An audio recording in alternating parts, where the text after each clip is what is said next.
You've heard us talk about corporate greed being a major reason why we've had high inflation. Well, a new report confirms that. It was compiled by the progressive group Groundwork Collaborative think tank. They found that corporate profits accounted for at least 53% of inflation during last year's second and third quarters. Now, profits drove just 11% of price growth 40 years before the pandemic. Morgan Harper from the American Economic Liberties Project is here to explain this report. Morgan, glad to have you on the show. Glad to have you back. Thanks. So walk us through this. Okay, so walk us through this. And we've talked about it beforehand. Explain for people who don't quite understand, blame Biden, blame Harris, blame Democrats, blame those in power, the role that companies played when it came to prices post-pandemic. Yeah, and this is in many ways the story of our time when it comes to how much money we're spending. And so, the pandemic hits, and as we all know, that was a historic event, unprecedented, everybody trying to figure out what it meant and what the impacts of that were. And there were some concrete impacts. It hurt supply chain, so it made it harder for companies to get the goods that they needed, which increased cost. And then also, as a result of that, it was hitting all types of goods and services. So their overall, the inputs, as it's referred to, the cost of those to make whatever they're trying to sell to us were going up. And so there were legitimate reasons why prices would be increasing. But what this report is showing us is that as we get further and further away from the heart of that pandemic time, 2020, 2021, 2022, we're now seeing that prices aren't going down. And as you just cited that statistic, these companies are still making tremendous profits, but what's driving those profits are not the cost of their inputs, because those are going down. We're seeing that, a big price that was cited was like energy costs. Those are going down as like 60% in terms of how much they're driving, the cost that these companies are spending. The warehouse, transportation, those are going down 4%. So now we're left with this conclusion of like, all right, well, prices aren't going down and it's not the inputs anymore. And if you look at what industries the prices are continuing to rise, it's in these industries that are concentrated, where you have dominant corporations that have the ability to set prices, and they are choosing to set prices higher and passing those costs, of course, then on to us as consumers. And again, we see it when they have these quarterly earnings reports where they are on conference calls touting, we've made this, record profits, record profits, record profits, record profits. So they're admitting that they are just minting money. Oh, it's been wild. I mean, the first time I came on, Roland was talking about Kroger-Albertsons merger. And the Kroger CEO was one of those guys on these earnings calls that admitted inflation, it's great for us because it gives us a really good excuse to raise prices for people. And so they have not been hiding the eight ball here at all. I will say it seems like in the last couple of quarters, as they know that there's more scrutiny of these earnings calls, as they know people are listening in, it used to be very much just like a Wall Street inside game. The average person's not tuning into an earnings call, though maybe you could. Now that they know that there's so much attention, they are actually starting to rein it in a little bit and not be, as explicit about some of these price increases. But the reality is what it is. The data is what it is. And they are absolutely keeping prices high. And it's when you have these concentrated industries and that much market power that they're able to do this. Questions from my panel. I will start with Rebecca. Morgan, thank you for being here tonight. It's good to see you again. So what does the average person in America do? Like we're seeing data and we're, seeing surveys that are saying that the economy is doing well, which it is. We also see that individual consumers are spending more, which is driving and making the economy so hot right now. But those credit card bills are coming in the mail. Like people are starting to see all of their holiday spending bills come in the mail. They now have to pay it. So what does the average consumer do when we see a lot of jacking up on everyday goods that people need in order to live and survive? It's a great question. And yeah, good to see you again, Rebecca. So we're in 2024. As you all are discussing, as we all know, this is an election year.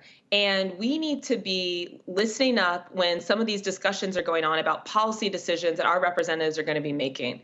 And so here's an example of that, right? Child tax credit. That's something that is being discussed right now. There are people that oppose doing something that would lift 16 million children out of poverty, which the data shows child tax credit would do. Their argument is going to be, oh, you know, when we did that before, that led to inflation, that increased prices. And so this is why it's so important to be having these conversations, to make sure that people have the facts to be able to reach out to whoever represents them, to push back on the people in their lives that are going to try to spread this misinformation, because the facts are the facts. When we have the Biden administration that has put in strong enforcers that are going to do what they can to block this corporate concentration, when we have people in Congress that are going to push forward things like the child tax credit, that's what actually helps our bottom line as consumers. And we must make sure that those policies continue. Taran? Thank you so much for this information. Really appreciate it. My question is, what can the average person in this poor and working class do to try to mitigate some of these things that are happening in corporate America that are affecting their bottom line? Is there anything that can be done on a political standpoint or anything that can be done on a personal standpoint to help push back against this, because people's backs are against the wall?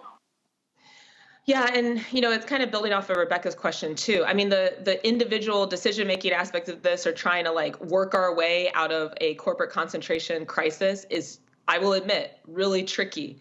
But talking about one fee that is imposed on us a lot that we do have some control over, so, and I think I've mentioned it before on the program, we have these credit card fees that get assessed when we use a credit card to pay. I mean, Rebecca also referenced, we have now $1 trillion in debt in credit cards.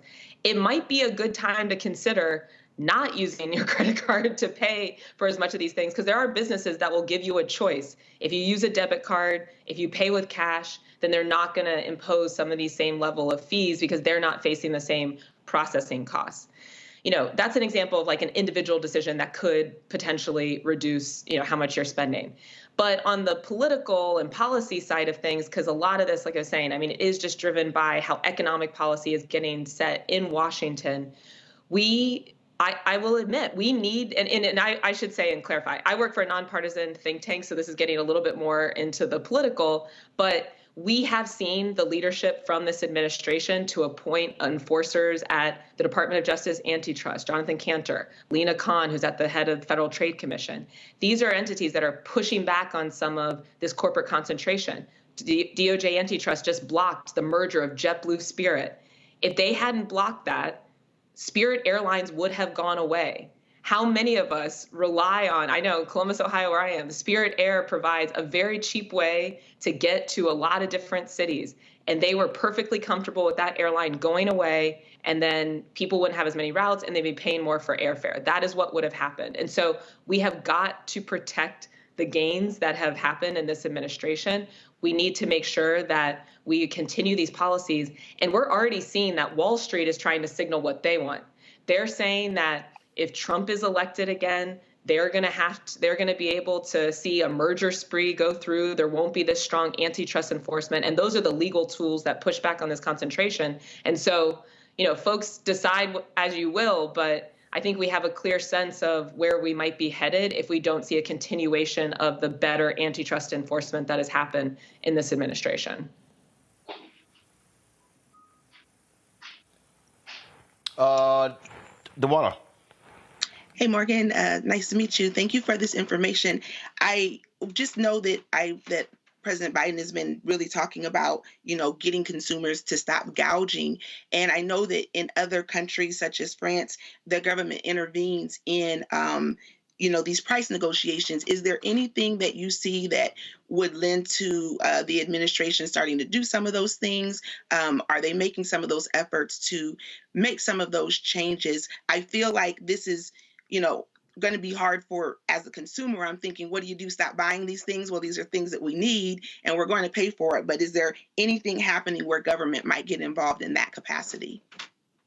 Yeah, so that was a really interesting development when you had a grocery chain in France that said Pepsi's just too expensive. We're not carrying it anymore. We haven't seen that kind of behavior happen with a private corporation saying that some of the goods they're trying to carry or provide to their consumers are just too expensive. But it doesn't mean it couldn't happen. Now, for the government to ban that, the products being offered, that would be a little bit tricky legally. But like I was saying, we are seeing some of the most aggressive government intervention during this administration to bring prices down and make sure that we're facilitating competition in the economy. A couple other examples I would point to: the Consumer Financial Protection Bureau just put out a rule that's going to rein in overdraft fees, banking fees that a lot of us would face if you happen to overdraw your account, which really doesn't cost the banks very much at all, but they've just been getting away with imposing $30 fees, $35 fees, what have you.